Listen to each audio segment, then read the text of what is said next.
पूछता नहीं हो। अरे मुझे कौन पूछता,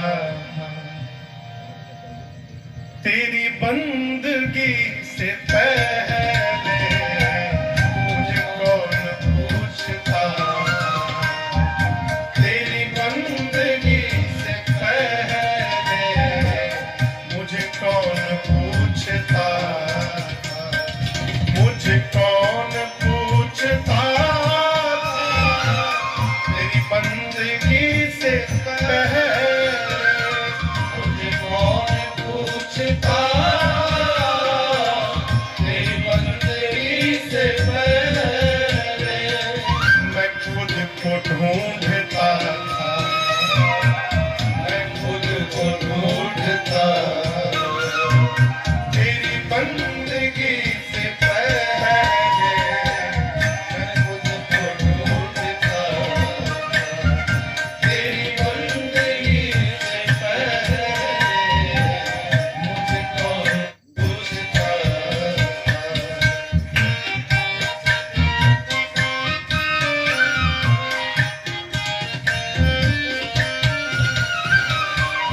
मेरी जिंदगी थी ऐसी जैसे खाली शीप होती, मेरी जिंदगी थी ऐसी जैसे खाली शीप होती, मेरी बढ़ गई है कीमत, तूने भर दिए हैं मोती, मेरी बढ़ गई है कीमत, तूने भर दिए हैं मोती, मैं दर दर भटक रहा था, मैं दर दर भटक रहा था, तेरी बंदगी से पहले मैं दर दर भटक रहा था, तेरी बंदगी से पहले मुझे कौन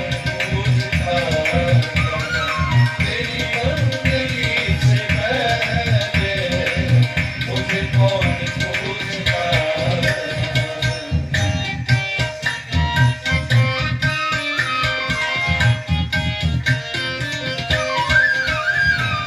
मैं कुछ भी तो नहीं था, मेरी कुछ नहीं थी हस्ती, मैं कुछ भी तो नहीं था, मेरी कुछ नहीं थी हस्ती, मैं यूं भटक रहा था, तूफान में हो कश्ती, मैं यूं भटक रहा था, तूफान में हो कश्ती, मैं बुझा हुआ दिया था, मैं बुझा हुआ दिया था, तेरी बंदगी से पहले मैं बुझा हुआ दिया था, तेरी बंदगी से पहले मुझे कौन पूछता,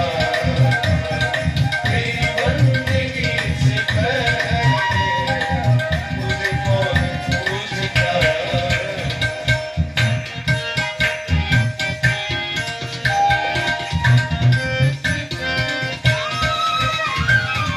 तू तो प्रभु बड़ा है, तेरी रहमतें बड़ी है, तू तो प्रभु बड़ा है, तेरी रहमतें बड़ी है, तुझे क्या क्या हम बताएं, क्या दास पर पड़ी है, तुझे क्या क्या हम बताएं, क्या दास पर पड़ी है, तू तो प्रभु बड़ा है, तेरी रहमतें बड़ी है, तू तो प्रभु बड़ा है, तेरी रहमतें बड़ी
कहते हैं भरत जी, जिस दिन से रघुनाथ जी ने अपना कह दिया है, तो मैं जगत का आभूषण बन गया।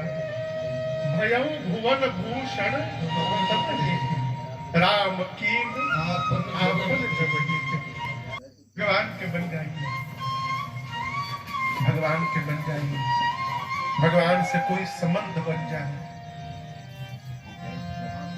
लोग कहते हैं तिलक क्यों लगाते हो, माला क्यों पहनते हो, कि संबंध का चिन्ह है।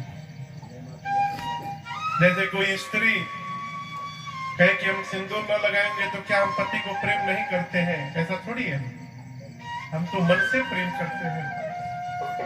पति को प्रेम करना सिंदूर का क्या मतलब है? कोई मतलब नहीं है। परंतु जब वो स्त्री सिंदूर लगाकर बाहर निकलती है सड़क पर, और सड़क पर कोई व्यभिचारी की दृष्टि पड़ती स्त्री पर, और जब उस स्त्री के मांग पर सिंदूर देखता है तो सावधान हो जाता है। क्यों? इसका स्वामी इसकी रक्षा करने के लिए है, ये स्वतंत्र नहीं है। उसी प्रकार जब भक्त के माथे पर तिलक रहता है, इसका मतलब कि हमारा स्वामी हमारी रक्षा करने के लिए है, हम अनाथ नहीं है।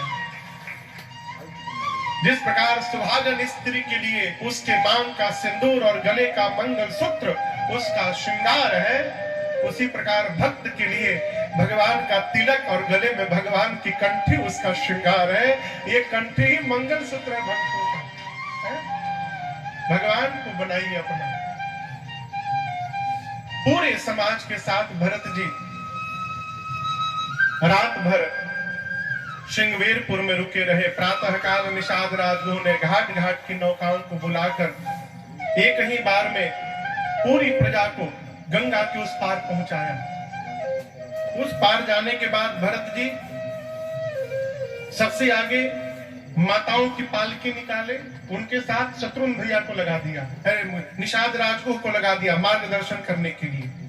फिर गुरु जी का रथ निकाला, उनके साथ शत्रुघ्न भैया को लगा दिया, गुरुदेव को कोई आज्ञा देनी हो। उनके जाने के बाद अवध के जितनी प्रजा थी उनको उनके वाहन पर बिठाकर भरत जी ने भेज दिया। जब सब चले गए तो सबके जाने के बाद भरत जी न रथ पर बैठे, न घोड़े पर बैठे, न हाथी पर बैठे। कोतल घोड़े का नाम है, उसकी डोरी को पकड़कर कोतल संग जाहि डोरिया। अब भरत जी पैदल चलना प्रारंभ करते हैं। कहां ही सुसेवक बार ही बारा। यहाँ को स्वामी जी केवल सेवक नहीं बोले, सुसेवक बोले। केवल सेवक यदि भरत जी के साथ रहते तो एक बार बोल के चुप हो जाते, लेकिन भरत जी मना करते। सेवक बार बार कहते, प्रभु ऐसा न करिए नाथ, नहीं नहीं, रथ पर तो अश्व पर बैठ जाइए, हाथी पर बैठ जाइए प्रभु।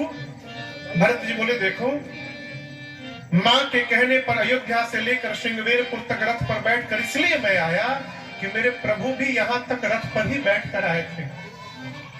परंतु गंगा पार करने के बाद भगवान के लिए कोई रथ नहीं खड़ा होगा यहाँ पर।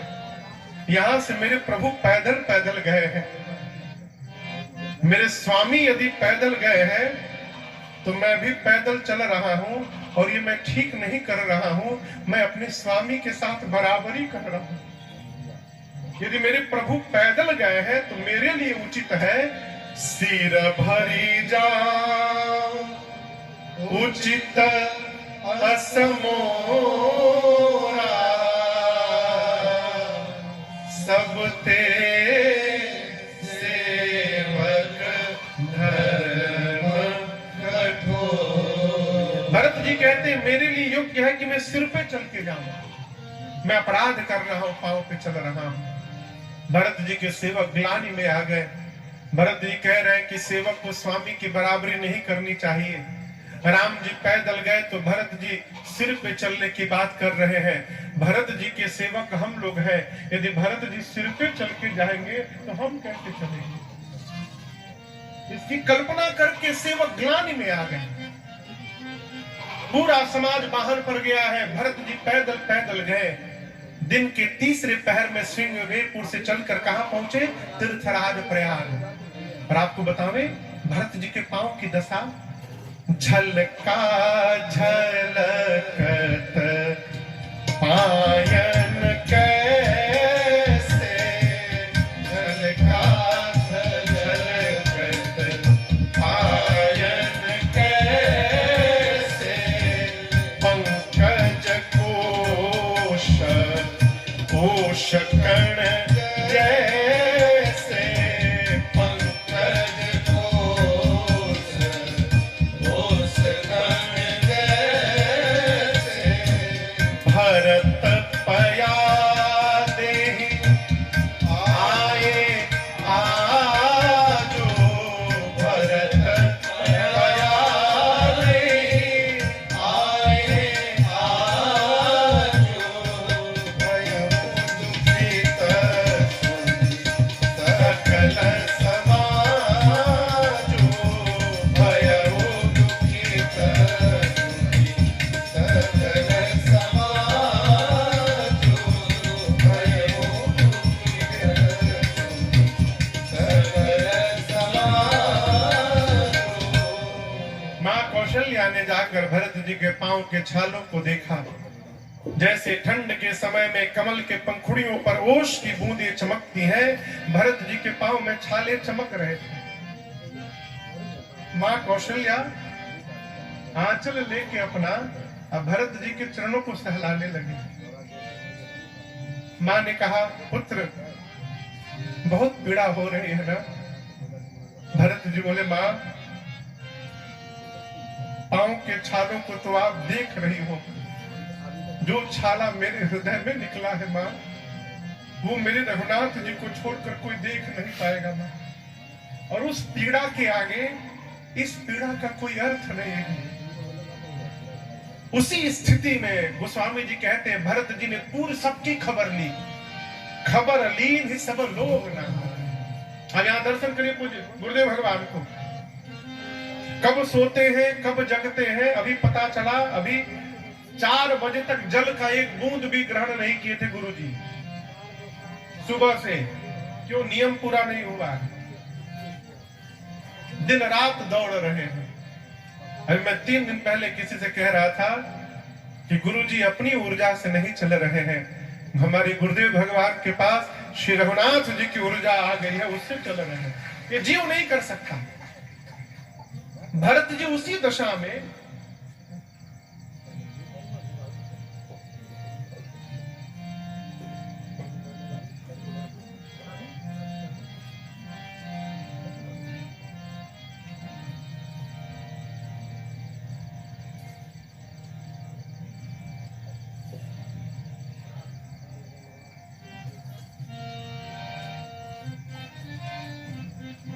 जीव नहीं कर सकता हूं।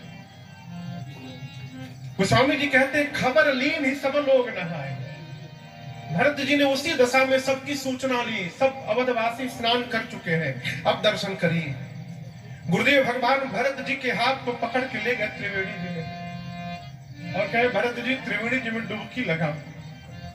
1 बार गुरु जी ने कहा, 2 बार कहा, 3 बार कहा, भरत जी जा नहीं रहे। गुरु जी ने कहा, तुम भरत स्नान क्यों नहीं कर रहे हो? भरत जी फपक पड़े, कहे, गुरुदेव इस त्रिवेणी में 3 नदियां हैं, गंगा है, यमुना है, सरस्वती है। गंगा यमुना से भय नहीं लग रहा है, लेकिन सरस्वती से मुझे भय लग रहा है।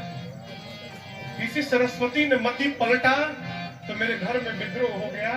आज कहीं स्नान करने जाऊं और सरस्वती भरत की मति पलट दे तो मैं राम विरोधी बन जाऊंगा। गुरुदेव मारे भय के मैं स्नान नहीं करने जा रहा। गुरु जी ने संभाला, भरत जी को ले जाकर स्नान करवाया। सविधि सीता सित नीर नहाए। इसके बाद पुत्र को पिता के लिए जो कर्म करना चाहिए गुरुदेव ने आज्ञा दी, भरत जी ने सबको पूर्ण किया। अब दर्शन करिए। भरत जी गुरु जी से अनुमति लेके थोड़ा अलग चले गए, एकांत में। तीर्थराज प्रयाग के सामने त्रिवेणी जी के संग पर भरत जी खड़े होकर बोले, हे तीर्थराज प्रयाग, मैं जिस घर से आया हूं, मेरे घर में मांगने का नियम नहीं है, मेरे घर में लुटाने का नियम है। मैं क्षत्रिय हूं, क्षत्रिय का धर्म मांगना नहीं है, देना होता है। लेकिन आपसे एक बात कहूं मैं, जीवन में जब विपत्ति आती है ना, तो मनुष्य कोई भी कुकर्म करने को तैयार हो जाता है। आरत काहन करई, इसी को देखते हुए मैं आज अपना धर्म छोड़कर मांगू भीख, त्यागी निज धर्म। मैं अपना धर्म छोड़कर आपसे भीख मांगने आया हूं। मैंने आपके बारे में सुना है, सकल काम प्रद तीरथ राम, आप समस्त कामनाओं को पूर्ण करने वाले हैं। मैं जो मांगूंगा आप देंगे मुझे। तीर्थराज प्रयाग बोले, भरत जी 4 पदार्थ भरा भंडार में, मेरे भंडार में धर्म है, अर्थ है, काम है, मोक्ष है, जो मांगिएगा दूंगा, बोलिए क्या चाहिए। भरत जी बोले, पहले सुन लीजिए, अर्थ तो मिल रहा था, मैं छोड़ के चला आया, इसी अर्थ ने मेरे घर में अनर्थ किया है। मैं अर्थ मांगने नहीं आया हूं, मैं धर्म लेने नहीं आया हूं।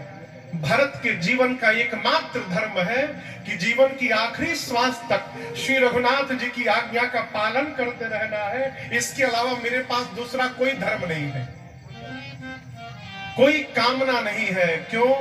पूर्ण को प्राप्त करके कोई अपूर्ण हो ही नहीं सकता है। रघुनाथ जी का होने के बाद कोई कामना बच जाए, कोई काम नहीं है। और मोक्ष, सगुण उपासक, सगुण उपासना करने वाला मोक्ष की कल्पना नहीं करता। न मुझे आपसे अर्थ चाहिए, न धर्म चाहिए, न काम चाहिए, न मोक्ष चाहिए। तीर्थराज प्रयाग सोचे, यही मेरे पास है। अब भरत जी को चारों नहीं चाहिए, अब जो मांगेंगे दूंगा कहां। बोले क्या चाहिए? भरत जी बोले, अर्थ चाहिए न धर्म काम चाहिए, बस कौशल्या कुमार मुझे राम चाहिए। कौशल्या कुमार मुझे राम चाहिए। अर्थ चाहिए न धर्म काम चाहिए, अर्थ चाहिए न धर्म काम चाहिए। कौशल्या कुमार मुझे राम चाहिए। कौशल्या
मांगा भरत जी ने? आप दर्शन करिए। तीर्थराज प्रयाग जीव की समस्त कामनाओं को पूर्ण करने की शक्ति रखते हैं। भरत जी चाहते तो ये कह सकते थे, आप एक दीजिए, मैं भैया को मनाने जा रहा हूं, मेरी बात मानकर भैया वापस अयोध्या आ जाए, ये कह सकते थे ना। लेकिन भरत जी ने ये नहीं कहा। क्या कहा? जन्म जन्म रति राम पद, केवल यह वरदान, इसके अलावा न एक वरदान दीजिए। ये भरत जब जब धरती पर जन्म ले, मेरे भैया के चरणों में मेरा प्रेम दिन रात बढ़ता रहे, इसके अलावा हमें आपसे दूसरा कुछ नहीं चाहिए। और आगे की बात और अद्भुत है। भरत जी कहते हैं, मैं भैया को प्रेम तो करूं, लेकिन उनको पता ना चले।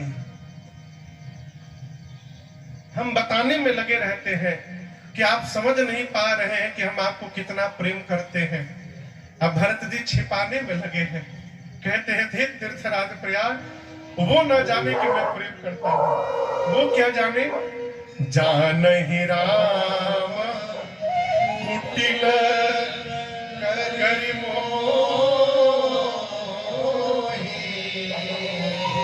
लोग कहे गुर साहिब द्रोही।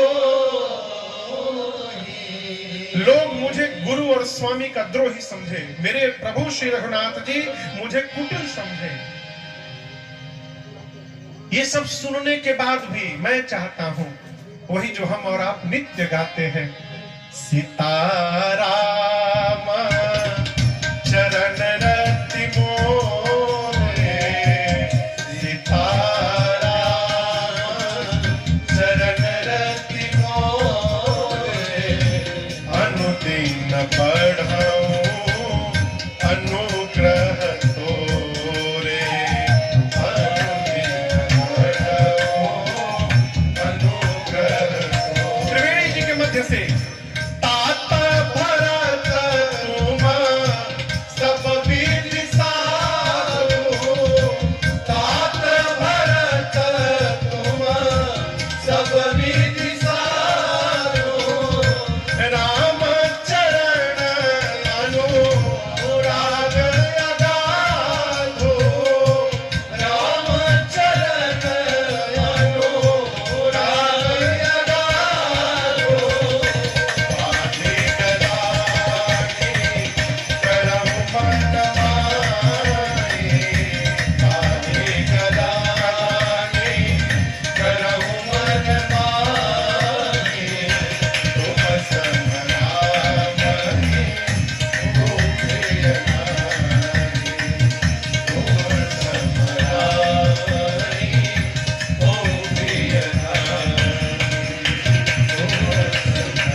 भरत जी ने कहा, कोई मुझे कुछ भी कहे, है सोना जब तक आग में तपेगा नहीं, उसमें चमक कैसे आएगी?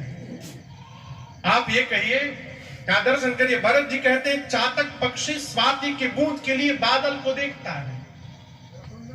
अगर बादल उस स्वाति के बूंद के जगह पर पत्थर की वर्षा करने लगे, चातक पर पत्थरों की वर्षा कर दे, और चातक यदि रटनी को छोड़ दे, तो कहिए प्रेम का निर्वाह कहाँ होगा? वो तो स्वार्थ में पुकार रहा था। पानी मिला तो बादल को पुकार रहा है, पत्थर मिला तो भाग गया। प्रेम तो तब है कि बादल कितना भी पत्थर गिरावे, चातक की रटनी में कोई कमी ना आवे। ये चातक के प्रेम की सार्थकता है। राम जी मुझे कुटिल समझे, लोग गुरु स्वामी का द्रोही कहे, फिर भी ऐसी कृपा करिए कि सीताराम चरण रति मोरे, अनुदिन बढ़ो अनुग्रह तोरे। तीर्थराज प्रयाग में त्रिवेणी जी के मध्य से आवाज आई। मध्य में सरस्वती जी है, यानी यहाँ स्वयं मां सरस्वती बोल पड़ी। क्या बोली? तात भरत तुम सब विधि साधु। हे भरत जी, आप मनसा साधु, आप वचसा साधु और आप कर्म से भी साधु है, आप सब प्रकार से साधु है। श्री रघुनाथ जी के चरणों में आप अगाध प्रेम करते हैं और राम जी की दृष्टि में आप जैसा प्रेम पात्र दूसरा कोई नहीं है। भरत जी गदगद हो गए। वेणी माधव जी का पूजन हुआ, अक्षय वट की परिक्रमा लगाई गई और भरद्वाज जी के पास भरत जी जाकर बैठे पूरे समाज के साथ। और यहां दर्शन करिए, भरत जी बैठे हैं,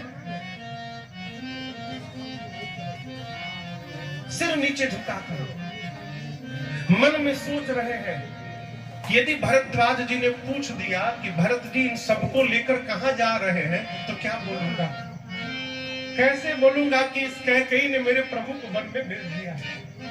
मारे संकोच के नहीं बोल रहे हैं। और यहाँ एक निवेदन करूं, घर परिवार में यदि किसी को आपसे कोई बात करने में संकोच हो रहा हो, उससे कोई कर्म बिगड़ गया हो और वो मारे संकोच से आपसे बात न कर पा रहा हो, तो उसके बोलने की प्रतीक्षा न करिए, आप ही अपनी ओर से आगे बढ़िए और संकोच को उनका समाप्त करते हुए आप ही वार्ता प्रारंभ कर दीजिए, बोलना प्रारंभ कर दीजिए। और यही यहां हुआ। भरत जी संकोच में है, मुनि पूछब कछु यह बड़ सोचू। तो स्वयं भरद्वाज जी ने चुप्पी को तोड़ते हुए कहा, तुम गलानी जिय जनि करहु समुझि मातु कर तात कैकेयी दोष नहीं गई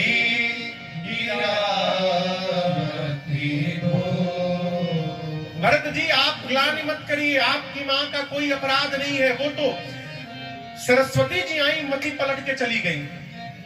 और हम आपसे एक बात कहते हैं भरत जी, आप राजा बन जाते तो कोई बुरा नहीं कहता है, आप अच्छा करते हैं। आप यदि राजा बन जाते भरत जी तो आप अच्छा करते।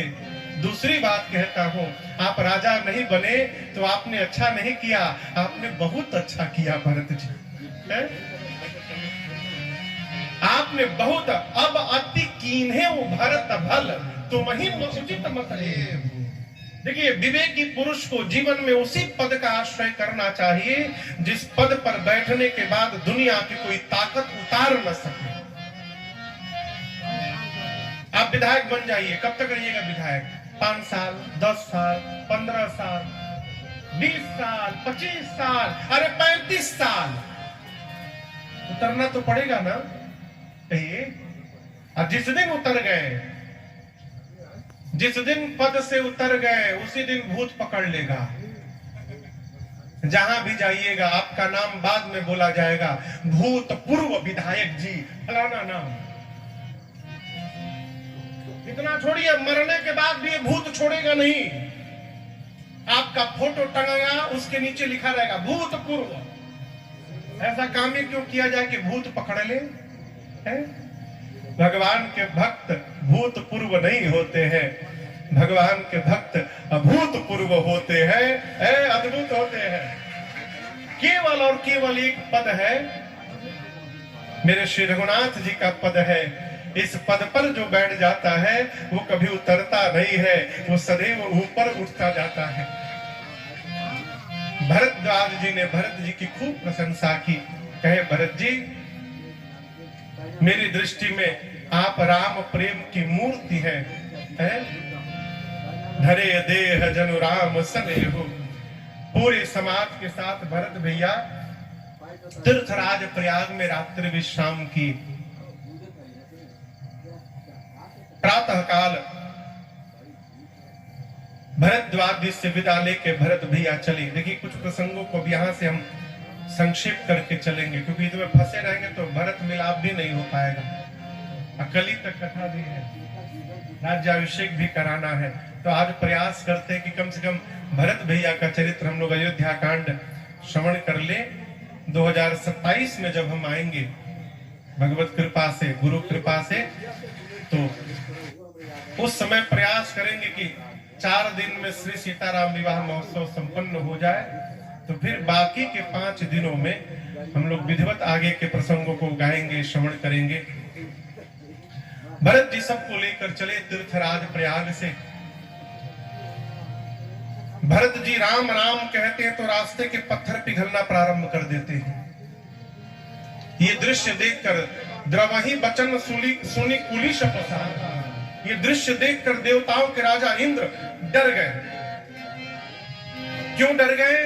यदि भरत जी की पुकार को सुनकर पत्थर पिघल जा रहे हैं तो रघुनाथ जी को पिघलने में कितना समय लगेगा। यदि भरत जी जाकर कह दे भैया वापस चले, तो राम जी तो वापस चले जाएंगे। राम जी वापस चले जाएंगे तो रावण से कुर्सी कौन दिलाएगा? इंद्र को कुर्सी की पड़ी है। तुरंत अपने गुरुदेव बृहस्पति के पास जाकर इंद्र बोले, गुरुजी आप ऐसा कुछ करिए कि भरत जी और राम जी का भेंट ना होने पाए। गुरु जी कहे 1000 नेत्र होने के बाद भी अंधे बने हो इंद्र। मायापति सेवक सन माया करई तो उलटी परई सुरराया। भगवान के भक्त के साथ यदि आपने माया रची तो याद रखिएगा वो माया पलट के आपके ऊपर चढ़ जाएगी। आप क्या जानते हैं भरत जी राम जी से मिलने जा रहे हैं? ऐसा नहीं है, राम जी भरत जी से मिलना चाहते हैं। कल्पना करिए हम लोग यहां बैठे हैं, श्याम भैया कहां बैठे हैं? वो श्याम भैया कहां है? हाँ? दिखाई नहीं दे रहे श्याम भैया, कहीं कहां चले गए श्याम भैया? अरे बैठे हैं। अब हम कब तक श्याम भैया बोलते रहे जब तक दिखाई ना पड़ गए। देव गुरु बृहस्पति ने कहा इंद्र तुम समझ रहे हो कि भरत जी राम जी से मिलने जा रहे हैं, ऐसा नहीं है। पूरा जगत राम राम जपता है और राम जी चित्रकूट में भरत भरत जप रहे हैं। भरत जी से राम जी मिलना चाहते हैं, इसलिए भरत जी जा रहे हैं। गुरुदेव भगवान कहते हैं भरता सरिस को राम सने,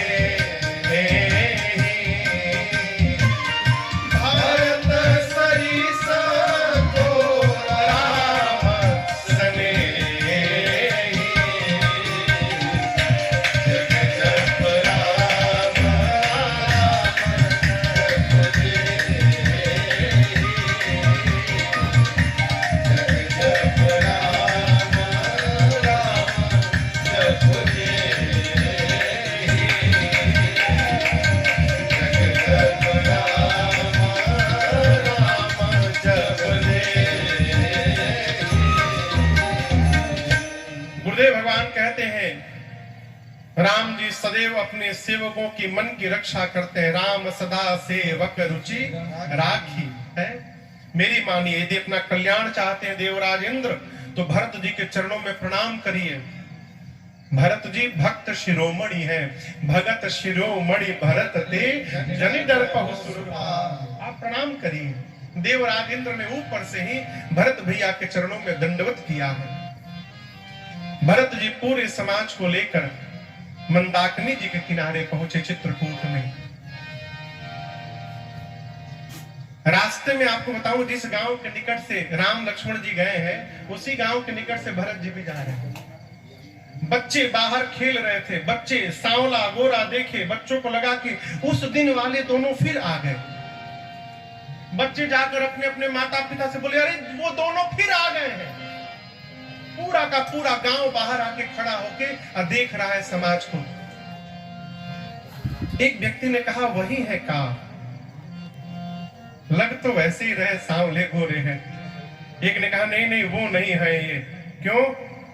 वो दोनों तो हंसते हंसते जा रहे थे और ये दोनों रोते रोते जा रहे हैं, ये वो नहीं है ये। एक ने कहा बिल्कुल ठीक बोले, उनके साथ तो एक स्त्री जा रही थी, इनके साथ पूरा समाज जा रहा है, ये लगता है कोई दूसरे उस दिन वाले नहीं है।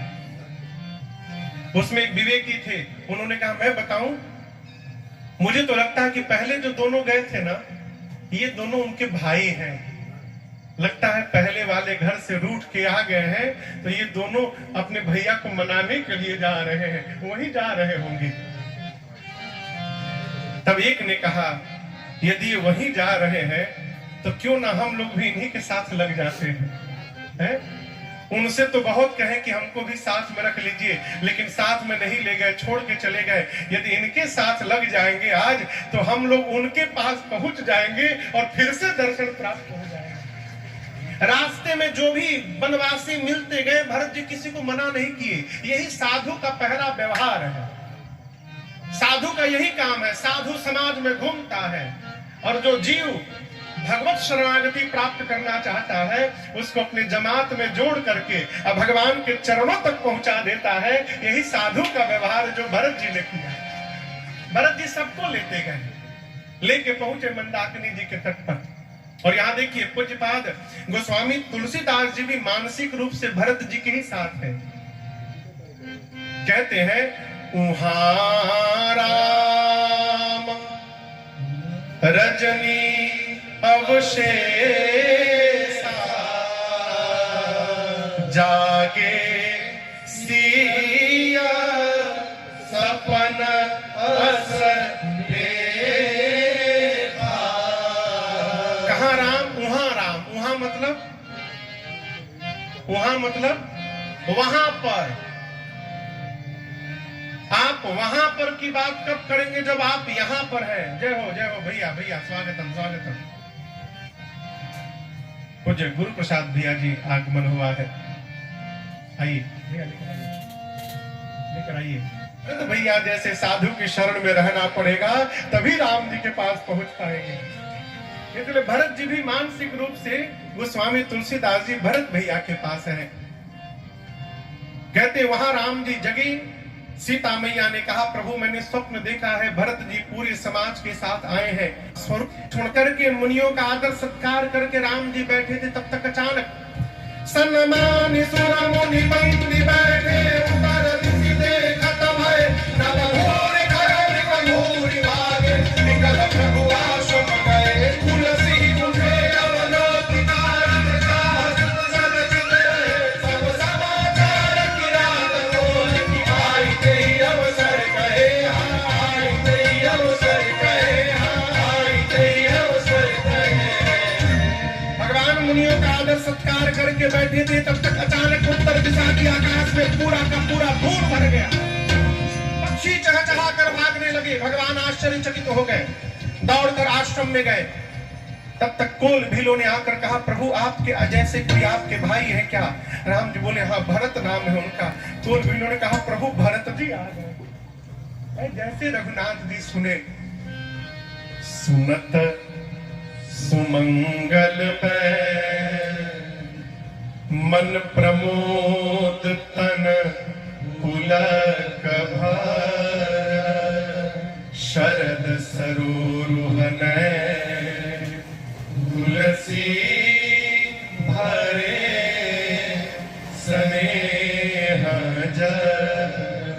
प्रभु सुने कि भरत जी आगे। भगवान के शरीर के एक एक रोम पुलकित हो गए, नेत्र से प्रेम के अश्रु की धारा प्रवाहित होने लगी। भगवान आनंद की अनुभूति किए, लेकिन अगले क्षण भगवान उदास हो गए। उदास क्यों हो गए? कारण कवन भरत क्यों आ गए? भरत क्यों आ गए? इसी बीच किसी ने कहा प्रभु अकेले नहीं आए हैं, सेन संग चतुरंग न थोड़ी, चतुरंगिनी सेना लेकर आए हैं। राम जी सोचने लगे यदि भरत जी आकर कह दे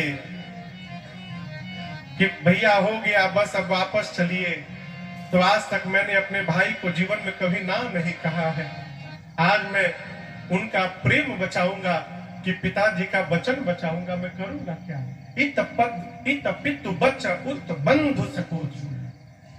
भगवान दुविधा में आए, और अगले क्षण भगवान जब भरत जी के स्वभाव का स्मरण किए तो रघुनाथ जी को समाधान मिल गया। किस बात को सोचकर कि भरत कहे महु साधु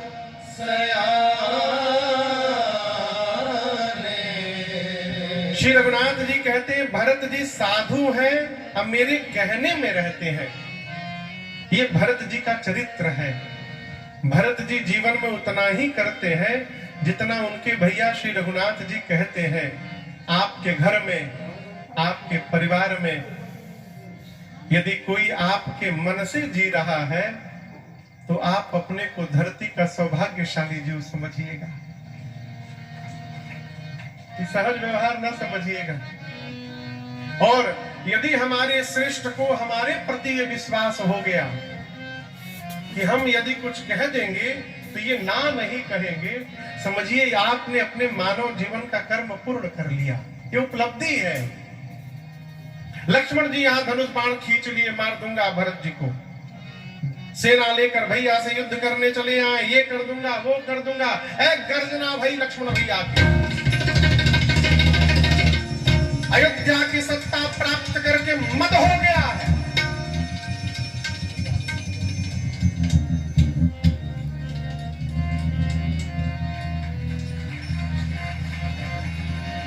अयोध्या की सत्ता प्राप्त करके मद हो गया है।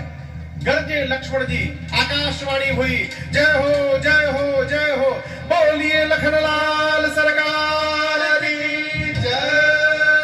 लक्ष्मण जी की भुजाओं की प्रशंसा, बल की प्रशंसा आकाशवाणी ने किया और प्रशंसा करने के बाद आकाशवाणी ने कहा, लक्ष्मण जी सहसा करे पाछे पछिता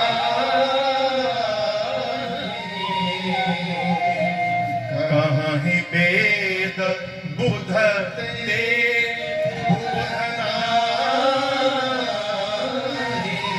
आवेश में आकर व्यवहार कर जाए और बाद में पश्चाताप करे, ये श्रेष्ठ व्यक्तित्व का लक्षण नहीं हुआ करता है।